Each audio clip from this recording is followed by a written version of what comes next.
পাকিস্তানকে বদলে দেবে সৌদি আরব। সামরিক চুক্তির পর এবার ইসলামাবাদের সাথে নতুন সব চুক্তি করছে রিয়াদ। এর মাধ্যমে আরও শক্তিশালী হবে পাকিস্তান।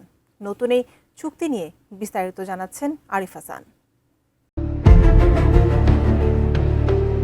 মুসলিম বিশ্বের শক্তিমত্তায় নতুন মাত্রা যুক্ত করেছে পাকিস্তান সৌদি আরবের সামরিক জোট।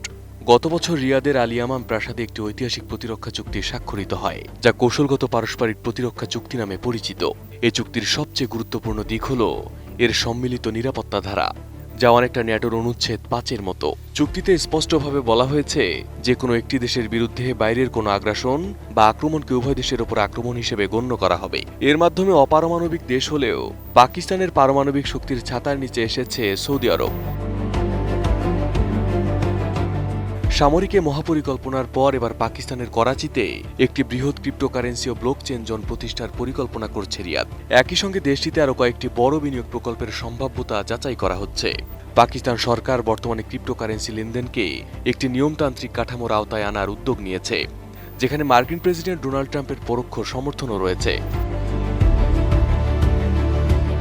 পাশাপাশি করাচি বন্দরের জলসীমা সংলগ্ন গুরুত্বপূর্ণ এলাকায় একটি আন্তর্জাতিক মানের সামুদ্রিক ব্যবসা জেলা গড়ে তোলার লক্ষ্যে সৌদি ও পাকিস্তানি অংশীদারদের মধ্যে একটি সমঝোতা স্মারক স্বাক্ষরিত হয়েছে।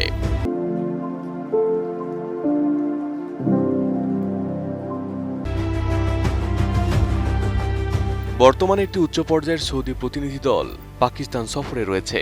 এই সফরে গোয়াদর বন্দরে একটি আধুনিক তেল শোধনাগার স্থাপনের প্রস্তাব উত্থাপিত হয়েছে এবং পাকিস্তান সৌদি আরবকে দেশটিতে কৌশলগত তেল মজুদাগার স্থাপনের আহ্বান জানিয়েছে। এর আগে সংযুক্ত আরব আমিরাত পাকিস্তানের কিছু খনিজ ইজারা নেওয়ার পরিকল্পনা করেছিল এবং ইতোমধ্যে করাচির একটি বন্দর টার্মিনাল ৫০ বছরের চুক্তিতে পরিচালনার দায়িত্বও পেয়েছে। এবার আমিরাতের পর সৌদি আরবও পাকিস্তানে বড় ধরনের নতুন বিনিয়োগের সুযোগ লুফে নিতে মাঠে নেমেছে।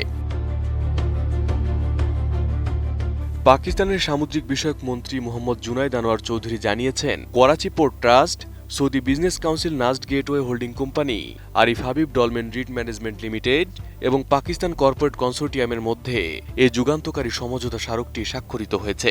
তিনি বলেন, করাচি পোর্ট ট্রাস্টের মালিকানাধীন ১৪০ একর জমিতে এই মেগা প্রকল্পটি বাস্তবায়ন করা হবে। এমটি খান রোড সংলগ্ন এলাকাকে একটি প্রধান বাণিজ্যিক ও সামুদ্রিক কেন্দ্র হিসেবে গড়ে তোলার লক্ষ্য নির্ধারণ করা হয়েছে। সূত্রগুলোর দাবি, সমঝোতা স্মারকের আওতায় পাকিস্তান বেশ কয়েকটি দূরদর্শী প্রকল্পের প্রস্তাব দিয়েছে। আর্থিক ও প্রযুক্তিগত সহযোগিতার অংশ হিসেবে এখানে একটি digital banking park, crypto blockchain জোনের পাশাপাশি ইসলামিক অর্থায়ন কেন্দ্র এবং বিশেষ ব্যাংকিং ইউনিট স্থাপন করা হবে।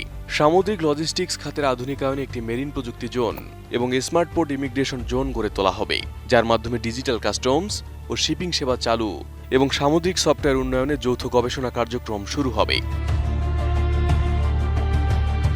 কেবল ব্যবসা বাণিজ্যই নয়, স্বাস্থ্য ও শিক্ষা খাতে অংশীদারিত্ব জোরদারের লক্ষ্যে এখানে আন্তর্জাতিক মানের হাসপাতাল, একটি মেডিকেল বিশ্ববিদ্যালয় এবং সামুদ্রিক ও বাণিজ্য আইন বিষয়ক বিশেষায়িত শিক্ষা প্রতিষ্ঠান স্থাপনের প্রস্তাব দেওয়া হয়েছে। এছাড়া পুরো এলাকা জুড়ে আকাশচুম্বী ভবন, কনভেনশন সেন্টার, বিলাসবহুল হোটেল এবং কর্পোরেট হাব নির্মাণের পরিকল্পনাও রয়েছে।